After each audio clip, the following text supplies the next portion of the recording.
Nghe tôi nói xong, thì hai cảnh sát trao đổi ánh mắt rồi hỏi, cậu còn nhớ gương mặt người shipper đó không?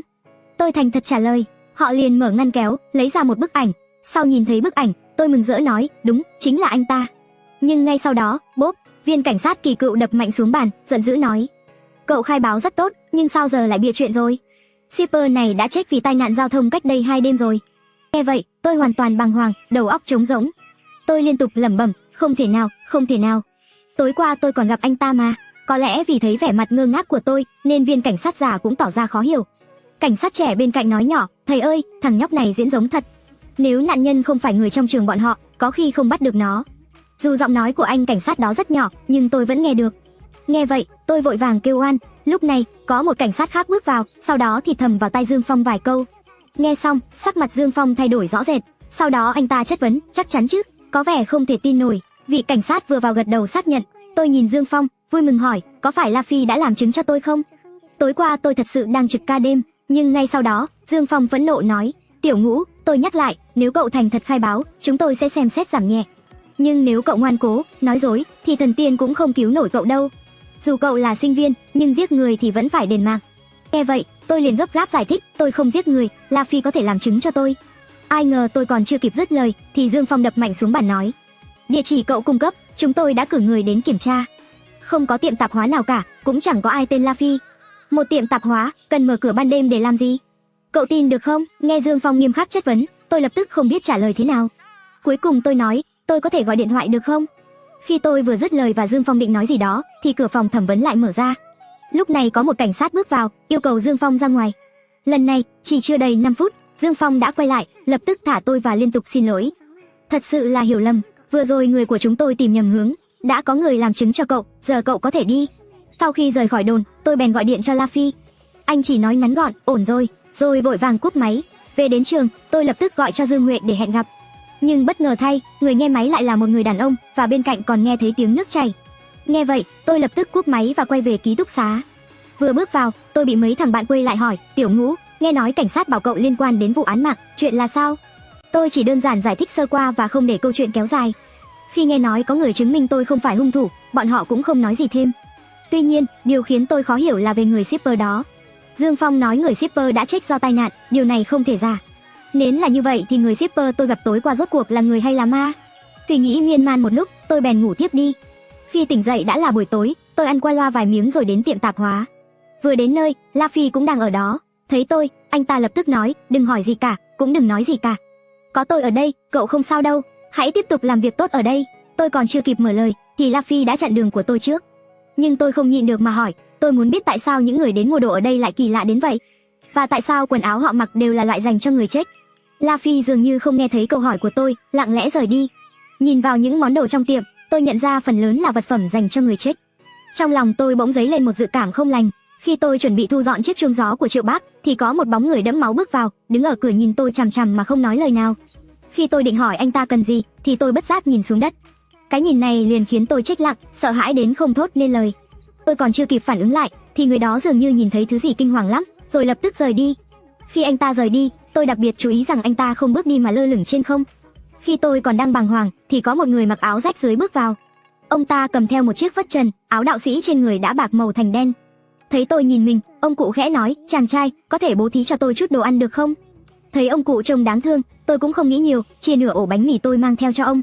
Ông nhận lấy rồi rời đi. Khi chuẩn bị bước ra khỏi cửa, thì ông dừng lại nói, chàng trai, nghe ta một câu, phong thủy nơi này không tốt, ở lâu sẽ chịu thiệt thòi lớn.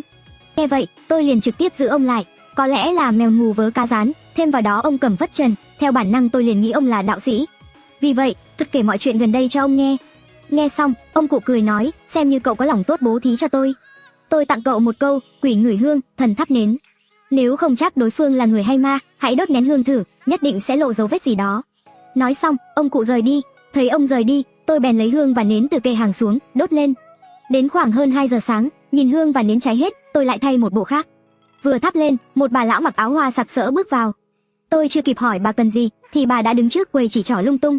Lúc thì nói lấy cái này, lúc thì bảo lấy cái kia, chỉ làm mất thời gian. Chưa đầy 2 phút, bà đã chỉ đến mấy món đồ. Đúng lúc tôi định nổi giận, thì bà lão đã quay người chạy mất. Thấy vậy, tôi tức điên lên, nhưng khi vừa định chửi bà già này thật không biết điều, thì ánh mắt tôi vô tình liếc qua cây nến vừa thắp. Tôi lập tức sững người, kinh hãi đến ngây ra.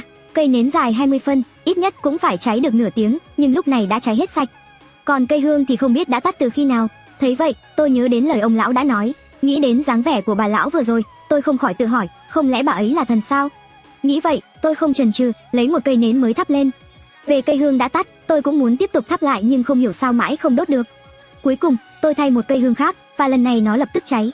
Kết quả điều khiến tôi bất ngờ hơn cả là khi đặt cây hương đã tắt lên bàn, nó lập tức chuyển thành màu đen. Cả đêm, tôi cứ phải liên tục thay nến và hương cho đến khoảng 6 giờ sáng khi La Phi tới. Vừa bước vào cửa, La Phi như chó đánh hơi, hít hít khắp nơi. Chưa kịp để tôi mở miệng, thì sắc mặt anh ta lập tức thay đổi. Nhìn lư hương và cây nến trên quầy, anh ta chất vấn, cậu làm cái quái gì vậy? Tôi đang suy nghĩ cách trả lời thì La Phi gầm lên, tối quá cậu đã làm gì hả? Tôi nhỏ giọng kể lại mọi chuyện, nhưng chưa nói hết, thì anh ta đã lao tới, tung một cú đấm khiến tôi văng ra xa. Tôi còn chưa kịp phản ứng, thì anh ta đã giận dữ nói, ai cho cậu thắp nến hương ở đây hả? Cậu muốn chết hay chán sống rồi? Nghe La Phi vậy, tôi không nhịn được đứng lên, giận dữ đáp, không phải chỉ thắp vài cây hương nến rẻ tiền trong tiệm của anh thôi sao? Mấy thứ này đáng giá bao nhiêu chứ? Tôi còn chưa hỏi anh đây rốt cuộc là cái tiệm gì mà đêm đến chẳng biết khách là người hay ma.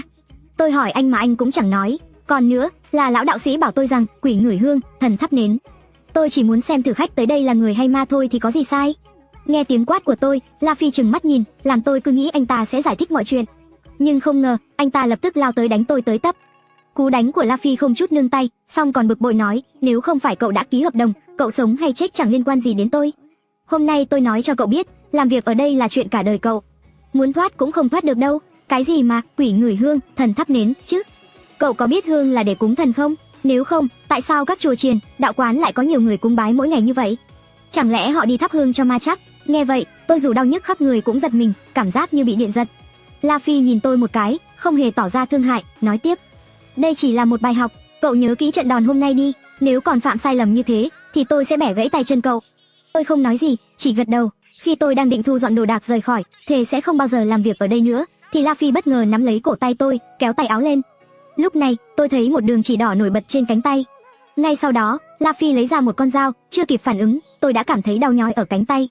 Chỉ thấy một vết rạch hiện ra, La Phi dùng dao gắp ra một con giun đỏ dài chừng 20 phân. Tôi ngẩn ngơ nhìn, hỏi, cái quái gì đây? La Phi không trả lời, trực tiếp đi vào quầy, lấy ra một con dao gãy màu đen, ném cho tôi, cầm lấy mà phòng thân.